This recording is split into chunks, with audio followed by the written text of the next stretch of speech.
where the winds continue to howl down the Highway 50 corridor. Take a look at this. The trees just swaying back and forth in the wind this morning. Power crews going from down power lines all up and down the Highway 50 corridor. We've talked to tree crews that say they've been working all night long, working to clear trees from the roadway, working to get them off of power lines. In one case, a tree nearly crushed a home along Highway 50 right near Sugarloaf Avenue near Kybers.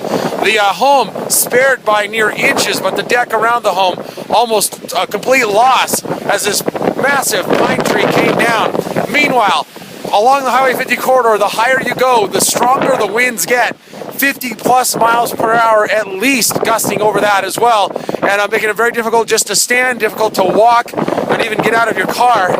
We're driving just a Ford Escape, a lower profile vehicle, and still getting pushed all over the roadway. Anyone driving a higher profile vehicle really should use caution coming into the Sierra as the winds continue to howl here along the Highway 50 corridor. CHP has issued a warning for the area, warning drivers if you are coming up here.